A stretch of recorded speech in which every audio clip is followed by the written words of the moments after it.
dawladda waddanka Itoobiya ayaa mar kale gafkii ugu weynaa u geysatay qarannimada Soomaaliya una kala qaybisay saddex dal oo kala ah Soomaaliya, Somaliland iyo waliba Puntland.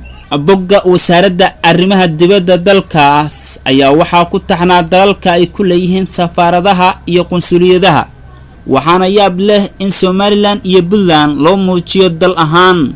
waa dhacda in dal uu dhowr magaalo ku kala yeesho safiiro iyo qunsuliyado, hase yeeshee halkii ay ahayd in Hargeysa iyo Garowe u dhigaan laba magaalo oo Soomaaliya ka tirsan oo ay qunsuliyada ku leeyihiin, waxay ku dhigeen in Hargeysa ay tahay dal Somaliland halka Garowena ay tahay dalka Puntland.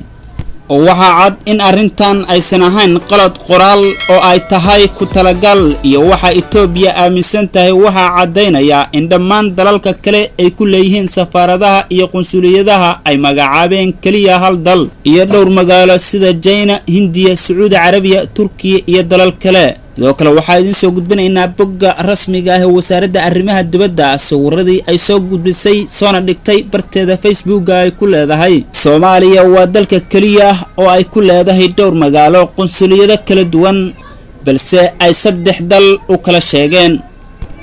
dhanka kale wasiirkii hore ee arrimaha dibadda Soomaaliya Mudane Yuusuf Garaad Cumar ayaa sheegay in wasaaradda arrimaha dibadda Itoobiya ay mar kale u gaftay Soomaaliya, isagoo cadeeyay inay saddex dal u qaybisay kuna dartay Somaliland iyo Puntland dhiiska dalalka wakiilada ay ka joogaan.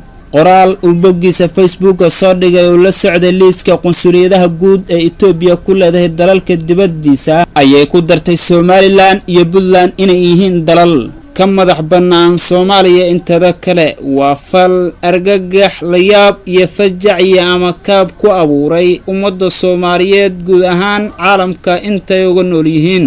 ma ahan markii ugu horeysay dawladda Itoobiya ay ku kacayso filalid ku ah qarannimada ummadda Soomaaliyeed. Maxamed Cabdi Xasan, Daafur TV, Muqdisho.